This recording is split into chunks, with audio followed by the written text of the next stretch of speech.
Hi everyone, and thank you for logging on today for this education session on caring for a loved one with dementia.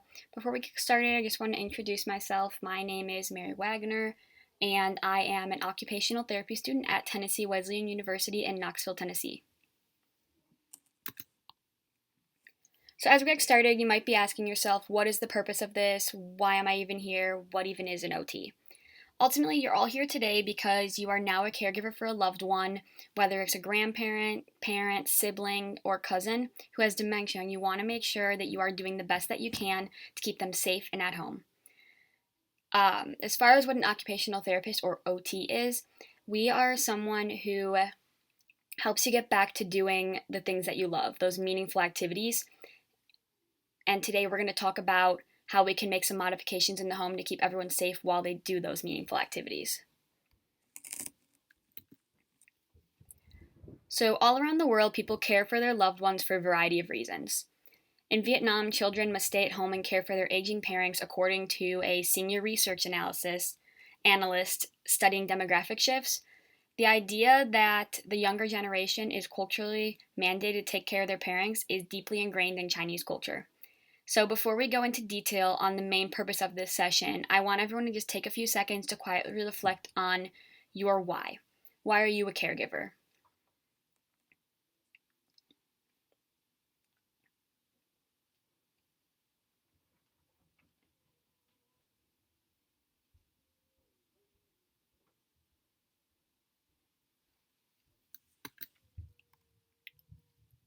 So, meet Martin and Mary. They are my why. This picture is of my grandma and grandpa, and by looking at the picture, you wouldn't be able to tell that she's 93 and that he's 92.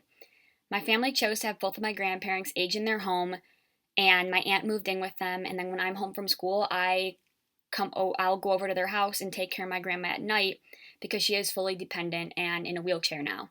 Some of the things that I do when I take care of her are I'm responsible for changing her, making sure she gets her medication, gets some food, and I change her position every 2 hours to make sure that she doesn't get any pressure sores. Ultimately, we chose to have them age at home because as my grandma got worse, he didn't want her to go into an assisted living because he couldn't go with her. Keeping them happy, safe, and together at home is my why. So now that we've all had a chance to reflect, here is what we're going to talk about today. So we're going to educate you on the importance of safety in the home, stress relieving techniques, support resources that are available to you as a caregiver, and how occupational therapy can help.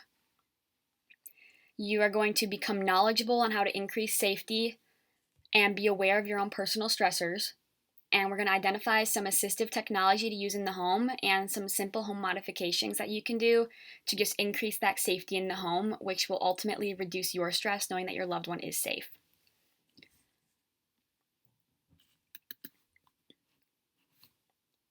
So, in order to do the best that you can at caring for them and keeping them safe at home, you have to learn about your new role as a caregiver and what you might be experiencing.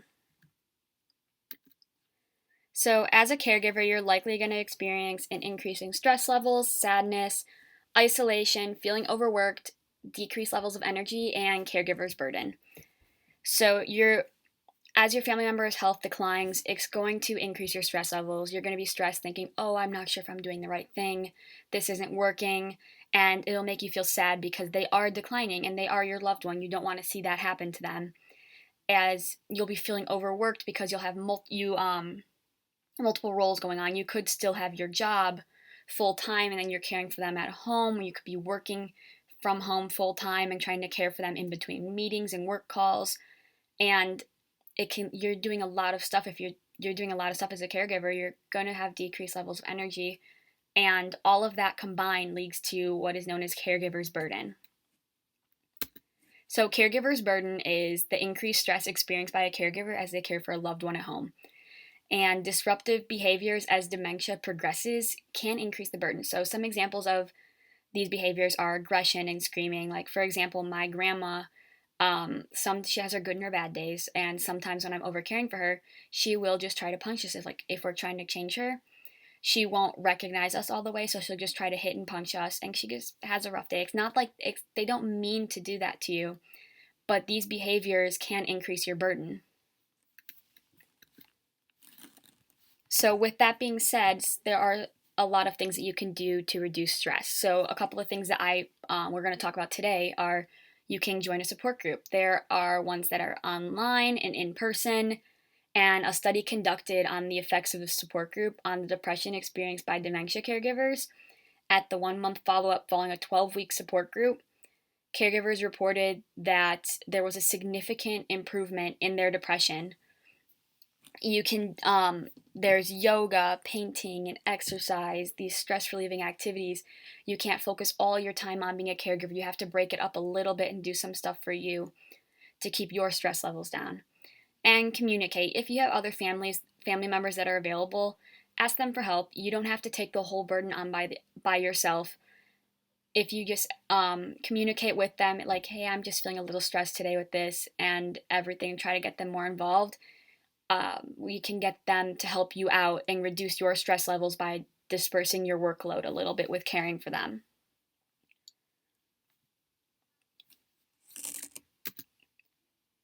So, as you take on this new role, there are a few things that'll be running through your mind, such as, am I doing the right thing? By not putting them in assisted living, will they still be safe? Do they even want to stay at home?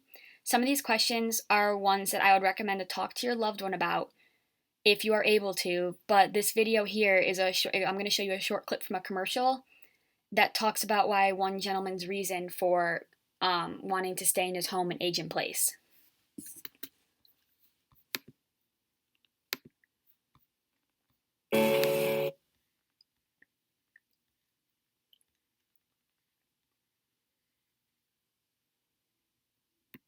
I woke up every morning to the smell of pancakes and the third stair always creaked. And your mother told me all her life that I should fix it. And all her life I said I will. Well, there's something that Martha didn't know.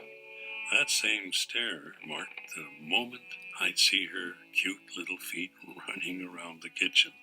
And though I'd know she'd be there every time before I saw her, there was a small fist in my chest thinking, what if she's not? Until I saw those little feet again. Every day from the third stair. I'm just glad I never fixed it. Because that's home.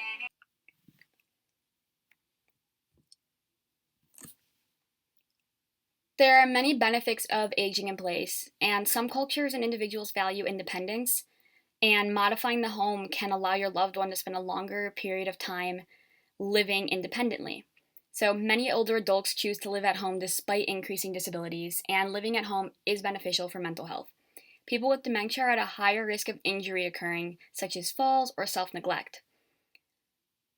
Increased independence, improved mentality, and comfort. If you're staying in your own home for longer, you're in a very familiar setting. Being able to remain there is going to help them as they continue to age. There's no place like home, and being at home is going to be the most comfortable option that they can have. Their surroundings and belongings are already going to be there. They won't have to adjust to a new surroundings, new environment, as they would if they were to go to an assisted living facility. And where they are can impact their mentality. If they're in an environment where they feel comfortable and they have everything that they love and like around them that bring good memories, such as the stair in the last video, it reminded him of his wife. If they have those items around them or furniture, or even creaks in the floor, it can help them. It'll give them just that improved mentality, which is just a very, very good benefit of aging in place.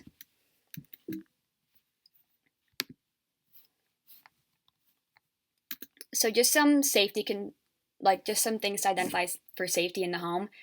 You fall hazards, tripping hazards. You want to keep emergency numbers easily accessible. There are a lot of risk associated with stairs. Even for someone who is not elderly with dementia, there's always that risk of skipping a step, and if it's dark and they can't see, it's hard. You'll miss a step. If there's something on it, you could trip over it. You want to maintain good lighting. As older adults as you get older, adults have lower vision, especially those with dementia. So just keeping good lighting really helps to reduce that safety risk for any activity in the home, especially the stairs. And medication management. As they get more forgetful, as they age, and as dementia progresses, there are different ways to manage medication that I'm going to talk about a little later that are very helpful in just keeping them safe, making sure they don't take too much or that they don't take the proper amount that they're supposed to have if they don't take it at all. And for fall and tripping hazards, some of those that are present in the home are going to be like removing rugs, clearing clutter, and keeping blankets off the floor. There's always that possibility that they could trip over them. If they use a walker, the walker could get stuck in the wheels.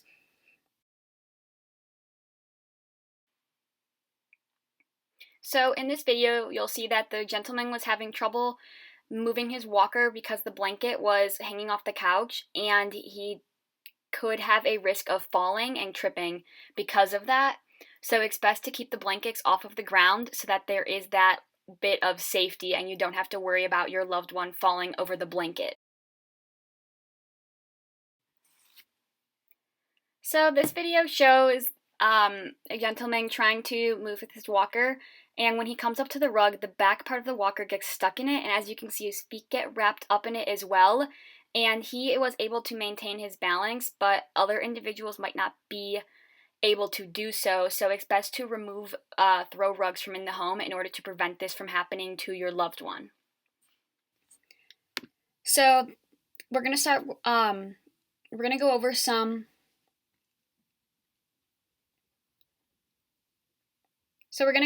home modifications, which are the basics to support safe aging in place, because home modifications, those simple changes you can make, can improve that safety in the home and keep your loved one there for longer. So home modifications, the bottom line is that the benefits can help keep your loved one safe at home, which will help reduce your stress. So you can improve safety by reducing fall risk. Research has shown that there are benefits to using assistive technology, which I am going to cover at a later point in the presentation. Home modifications can improve performance. And they don't have to be elaborate things. Like, you don't have to remodel your entire bathroom. They can be simple, such as like increasing lighting by like switching light bulbs to a brighter or higher wattage. Keep frequently used items in reach. You can remove rugs, clutter, and tripping hazards. As you saw in the videos before, removing those can eliminate a lot of the issues and fall risks that can happen in the home and can keep them safer just while moving around and doing the activities and just doing everything that they love.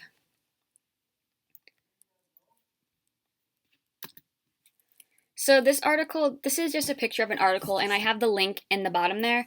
It's from the American Occupational Therapy Association, and it's just on low-priced home modifications. A lot of this information is going to be present throughout my presentation, but I'm going to include the link. When you guys signed in, you gave me your emails today when you got here, so I'm just going to be emailing you the link and a small survey at the end of the presentation, just so that if you wanted to read through the article, it is a great read, has a lot of great information in it, and you can just take the time to read through it and ask any questions that you might have on any of the information in it.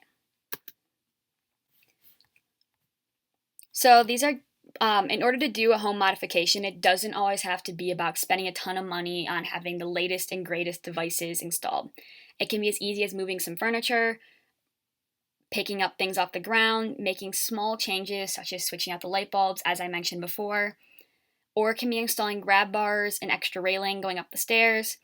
There are modifications that are on the more expensive side, such as I was mentioning, renovating a bathroom or adding a chairlift to the stairs. But again, I'm going to touch on those in the next couple of slides in some pictures.